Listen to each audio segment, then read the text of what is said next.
Menos flexible que el automóvil, más caro que el autobús, más lento que el avión. El tren de pasajeros ha perdido sus ventajas, salvo un excelente registro de seguridad. Muy bien, amigos, yo soy Rodolfo y hoy les voy a presentar el impacto del tren de alta velocidad. Mi objetivo con ustedes el día de hoy es que comprendan los aspectos que involucra el desarrollo de estos grandes proyectos. Esto es muy importante porque en el futuro ustedes pueden tener una opinión respecto a este tema y puede determinar si un proyecto se ejecuta o no y de qué manera. Primero lo primero, el TAP. ¿Qué es el TAP? El tren de alta velocidad. Un tren de alta velocidad es considerado cuando su velocidad promedio entre un punto A y un punto B es mayor a 200 kilómetros por hora. En la actualidad hay muchos trenes que sobrepasan los 250 kilómetros por hora en velocidad promedio. Breve historia del tren. Continuamos con esto. El tren de vapor es uno de los símbolos más importantes de la revolución industrial y uno de los avances tecnológicos más importantes de los últimos tiempos. Después de eso se ha ido expandiendo en forma de tren de pasajeros, en forma de metro, de tren ligero, de tranvía, y después han aparecido los trenes de alta velocidad y han ido creciendo las redes, principalmente en Japón, España y Francia. Y últimamente en China. Aquí podemos ver una imagen de cómo ha crecido la red de tren de alta velocidad en China.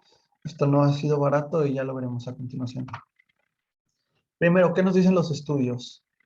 Pues los estudios son bastante contradictorios al respecto, perdón.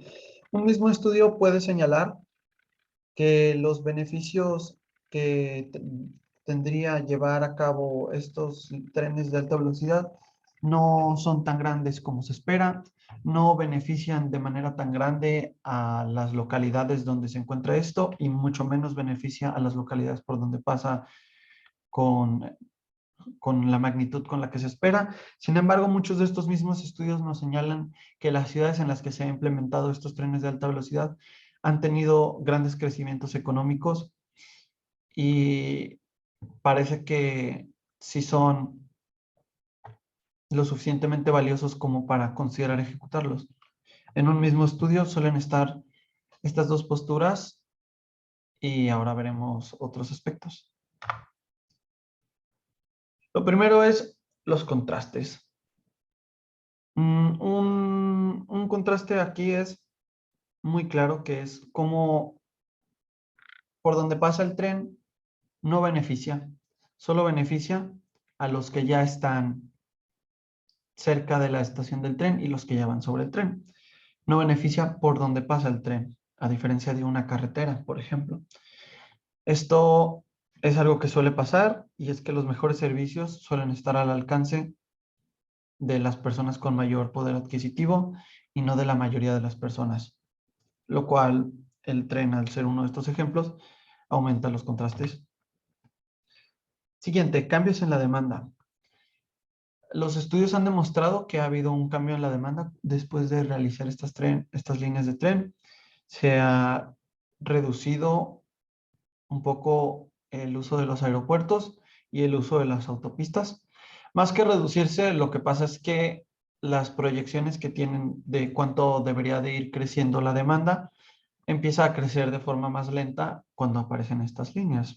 Un ejemplo, si esperan que la demanda de una autopista crezca en 100% en 10 años, a lo mejor gracias al tren de alta velocidad, la demanda solo crece un 40%. Ahora, ¿por qué sucede esto? Es porque esta parece ser una demanda inducida. ¿Qué es una demanda inducida? Es una demanda que no existiría si no existiera este servicio. Entonces no está viniendo a robar clientes, sino que está solo creando nuevos. ¿Cómo puede suceder esto? Bueno, aquí lo que pasa es que la mayoría de los viajes que se realizan en el tren de alta velocidad no se realizarían si el tren no existiera. Doy un ejemplo. Si quieres ir a ver a un amigo que vive en otra ciudad, si tuvieras que ir en coche, probablemente no irías, pero si tienes el tren de alta velocidad, sí. Entonces, esta es una demanda inducida, no le está robando demanda al otro medio de transporte. Otras cosas que señalen los estudios es que... claro, claro. Es que también los viajes de negocios tienden a aumentar. Entonces suelen haber más contactos económicos y suele haber más flujo de dinero. La distancia perfecta, esto está comprobadísimo y es que la distancia ideal es de 2 horas. Esta distancia es perfecta porque reduce en gran medida lo que tardarías en una autopista. Sin embargo, no es una distancia tan grande como para que prefieras hacer el viaje en avión y todo lo que conlleva tomar un avión, su contaminación, lo que tardas en abordar y lo que tardas en llegar, que te registren, obviamente, todo eso. Otro aspecto, la jerarquización, principalmente la jerarquización de ciudades. ¿Qué sucede aquí? El tren de alta velocidad une ciudades, pero las ciudades que están en medio de la línea o las ciudades por las que pasa cerca la línea no se ven beneficiadas, solo se ven las que tienen estación. ¿Qué genera esto? Que se amplíe la jerarquía de ciudades, que la ciudad importante se vuelva más importante y las ciudades pequeñas, pueblos, se vuelvan menos importantes. Aquí podemos ver algunos ejemplos de jerarquización. A la izquierda, imágenes de la centralización de México y España, por ejemplo. A la derecha, un ejemplo de cómo funciona la jerarquía de ciudades. Y arriba a la derecha, la distancia que hay de aquí a Vallarta. Entonces, si tú te vas por carretera, pasas por múltiples pueblos que se pueden ver potencialmente beneficiados por tu llegada, por tu paso, económicamente, de otras maneras. Sin embargo, si hubo una línea de alta velocidad, solo se verían beneficiados Guadalajara y Vallarta, Zapopan y Vallarta. Entonces, este es un ejemplo de jerarquización, del crecimiento de jerarquización, y está muy relacionado a lo que vimos hace rato, que fueron los contrastes.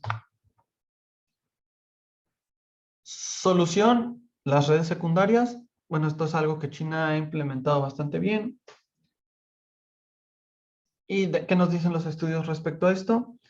Los estudios nos señalan que las redes secundarias son muy importantes para evitar esta jerarquización. Nos señalan que las regiones que son menos favorecidas, que están menos beneficiadas por la aparición de estas redes de alta velocidad, deberían de también tener mejoras en sus servicios de transporte, en redes secundarias, a lo mejor líneas del tren no de alta velocidad, mejoras en las carreteras, para que el beneficio se vea ampliado a todas las regiones, para no provocar esta jerarquización y estos contrastes. ¿Y qué otras cosas nos señalan? Claro, muy importante, que algo que sí se podría llegar a ser muy contraproducente es que los presupuestos de los gobiernos se los queden por completo en su totalidad los trenes de alta velocidad y se olviden de las carreteras que pasan por pueblos y todo eso. Esto se conoce, si no me equivoco, como el efecto bombeo, que es que el proyecto más importante empieza a robarle a otros proyectos menores que no dejan de ser importantes, simplemente no son tan grandes.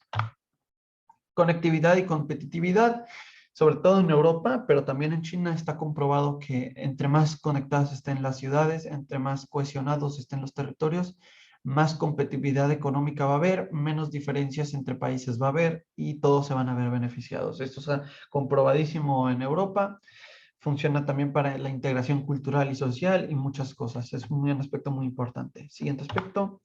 Las áreas metropolitanas discontinuas. Este es un fenómeno extraordinario que está apareciendo. A la izquierda les dejo una imagen del área metropolitana de Guadalajara, a la derecha una de Tokio. Como pueden ver, las áreas metropolitanas tienden a ser todo estar muy pegado, todo tratar de estar lo más cerca del centro posible. Sin embargo, ¿qué pasa con el tren de alta velocidad? A lo mejor tú puedes vivir en otra ciudad, obviamente no tan lejana, y llegar al centro de esa otra ciudad más rápido que alguien que vive en la ciudad, pero que vive en las periferias. Doy un ejemplo aquí, alguien que vive en Tlajumulco a lo mejor hace 40 minutos para llegar al centro de la ciudad, hablo sin tráfico, pero sin embargo alguien que por ejemplo viviera en Chapala y tuviera una línea de tren de alta velocidad al centro de la ciudad, a lo mejor llegaría en 15 minutos. Entonces, ¿qué pasa? Las áreas metropolitanas estarían discontinuas, no estarían todas todo pegado. Podrían estar separadas, pero seguir siendo parte de un mismo lugar, de una misma área metropolitana. Y ya últimos aspectos, la ubicación de las estaciones. Este es un factor muy importante.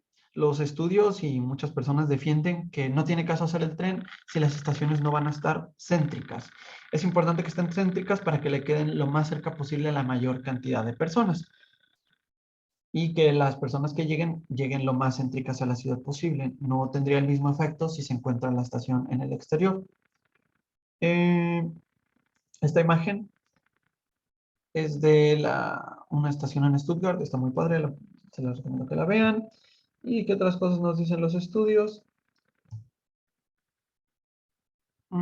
Pues que el potencial de la estación no se va a ver plenamente aprovechado si la estación no está en una buena localidad y que también los alrededores de la estación van a haber beneficios o a lo mejor más que beneficios, se pueden ver mermadas por la aparición de estos proyectos tan grandes cerca de ellos. Entonces, a lo mejor los alrededores se vuelve una zona comercial muy importante gracias a la llegada de turistas a ese lugar, pero a lo mejor se ve muy reducida la importancia de las zonas residenciales.